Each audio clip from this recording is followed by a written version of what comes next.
Okay तो welcome यार आपके इस चैनल पे आपका स्वागत है फिर से। मैं अंकित तुम्हारा बड़ा भाई, आप कह सकते हो छोटा भाई, मुझे नहीं पता। वैसे मैं 12वीं में और तुम लोग शायद क्लास में पढ़ते होगे ना भाई। पढ़ने वाली वीडियो डालता हूँ भाई, तुम लोग पक्का यार क्लास में पढ़ते होगे। 12वीं क्लास से छोटी क्लास होती है, तो मेरे बराबर के हो गए, मेरे छोटे भाई हो गए। तो तुम सभी के 20 नवंबर से भी एग्जाम्स चालू होने वाले हैं कि हाफ ईयरली चालू होने वाले हैं। तो भाई उसके लिए तुम सभी को पहले तो बधाई है, ठीक है। बधाई क्यों दूं भाई मेरे भाई, तो मुझे पता है तुम सब बिल्कुल भी खुश नहीं होते इस चीज से, लेकिन क्या करें ये साले एग्जाम में और ऐसे टेंशन में रहते हैं बच्चे की। भाई मैं तुम्हें क्या ही बताऊं।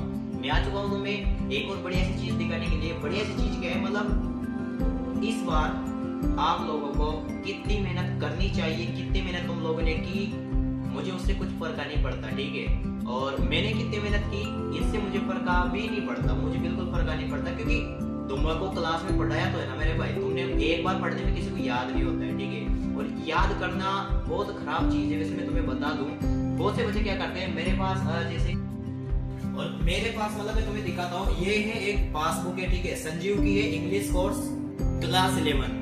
और अब बच्चे क्या करने लगेंगे, उनको क्लास में इंग्लिश वाले सर ने पढ़ाई होगी, अच्छी अच्छी कहानियां पढ़ाई होगी, मजा भी आएगा उनको पढ़ने में, लेकिन उनके स्टोरी दिमाग में नहीं बैठ पाते। बच्चे क्या करते हैं, इसमें चैप्टर को हिंदी में पढ़ते हैं, किताब में पढ़ते हैं, और बाद में यूट्यूब वीडियोस को देखते हैं। जैसे कि एजुकेशनल भैया के साथ चैनल है, वो भी वीडियोस डालता है कि चैप्टर्स के हिंदी अनुवाद की। तो इस पासबुक में से, जैसे मेरे पास क्लास 10 के 11 की सारी पासबुक है, ठीक है। और वो भी तो आप लोग बाजार में खरीद लोगे, मुझे पता है तुम्हारे पास भी होगी यार। जैसे कि मैं इसमें पहला चैप्टर निकाल लेता हूँ, ये होता है a portrait of a lady, जैसे कि एक महिला का रूप चित्र, जिनकी कि मुझे इंग्लिश बहुत कम आती है, ठीक है। और मुझे पता है बच्चों को इंग्लिश सीखने में सबसे ज्यादा दिक्कत होती है, क्योंकि इंग्लिश अपनी भाषा नहीं है ना। लेकिन ऐसी चीजें होती है, मैथ में बच्चों को दिक्कत आती है, लेकिन बच्चे मैथ में क्या करते हैं ना, जिसको अगर आता है तो वो तो अच्छे से सवाल जवाब कर करके उनको आराम से ले लेगा। सबसे अच्छे नंबर लाने की सब्जेक्ट होते हैं, तो मैथ होता है, इंग्लिश होता है, इनमें आराम से सब्जेक्ट्स में अच्छे अच्छे नंबर आ जाते हैं भाई। आराम से आप नंबर ला सकते हो, इसमें कोई बड़ी बात नहीं है। आपको चैप्टर कैसे याद रखना होता है, आपको सबसे मेन चीज टेंस आना बहुत जरूरी है, ठीक है। टेंस के बिना आपकी पूरी इंग्लिश बेकार है। ये मैं इसको इसलिए बोल रहा हूँ क्योंकि आपको स्पीक इंग्लिश थोड़ी बोलना है, आपको इसमें राइटिंग करना है ना। लिखने के लिए आपको टेंस आने जरूरी है।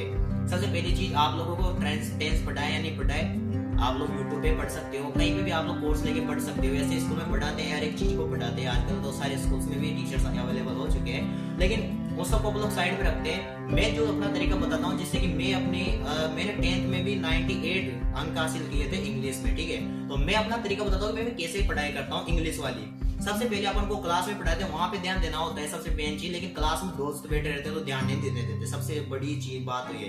तो उसके लिए मैं क्या करता हूँ, क्लास में सर ने पढ़ाया, उसको मैंने अच्छे से सीखा नहीं सीखा वो पता नहीं, उसके बाद मैं घर पे आके उसी चैप्टर को, किताब को नहीं पढ़ता। ये पासबुक होती है, इसमें जो इंडियन अनुवाद होता है ना पूरा पूरा, उसको मैं चैप्टर को पढ़ लेता हूँ, ठीक है। और हिंदी में अच्छी याद हो जाने के बाद मैं उसको किताब को पढ़ के देखता हूँ। किताब पढ़ने के बाद क्या होता है कि वो लाइनें और हिंदी की लाइनें मैच और लगते थे, ऐसा लगता है कि हाँ यार कहीं ना कहीं आप लोग इस चीज को कर सकते हैं, ठीक है। और हिंदी की लाइन याद होने के बाद आप लोग उसको टेंस के जरिए इंग्लिश में कन्वर्ट कर सकते हो। जो आपका क्वेश्चन आएगा पेपर में, उस क्वेश्चन को आप टेंस के द्वारा हिंदी में कन्वर्ट करो, और हिंदी का जो आंसर होता है पहले उसको हिंदी में लिख के, मतलब सोच के देखो, ठीक है। उसमें सोचिए, उसको टेंस में कन्वर्ट करके इंग्लिश में उसमें टिक चिपका दो। और एक मेन चीज होती है, जैसे कि हमारे 12th क्लास में डीप वाटर एक वो है चैप्टर, तो उस चैप्टर के अंदर एक से मेन चीज मैंने देखी जो है डर, भय, अफेयर। उसको पानी का डर होता है, और हर क्वेश्चन में सिर्फ एक ही चीज पूछे, पानी का डर डर डर डर डर। वो बच्चा इतना ज्यादा डर जाता है, हर क्वेश्चन में आपको आंसर डर ही डर दिखेगा उसमें। तो ये ऐसी कुछ मेन चीजें जिसको आपको पकड़ना पड़ेगा, और ये सारी चीजें पकड़ाने के लिए तो मैं आया हूँ, तुमको बुरा मत मानना, ठीक है। तो इन सभी के लिए मैं आपको पहले तो बधाई देता हूँ हाफ ईयरली की। और वैसे फरवरी में तुम्हारे मेन एग्जाम भी स्टार्ट हो ही जाएंगे, तुम्हारे क्या मेरे भी हो जाएंगे भाई। तो मैं वीडियोस बनाऊं कि भाई पढ़ाई करूं, मैं दोनों काम करता है साथ, ऑलराउंडर बोलते तुम्हारे भाई को। लाइक शेयर सब्सक्राइब करके जाना, लेकिन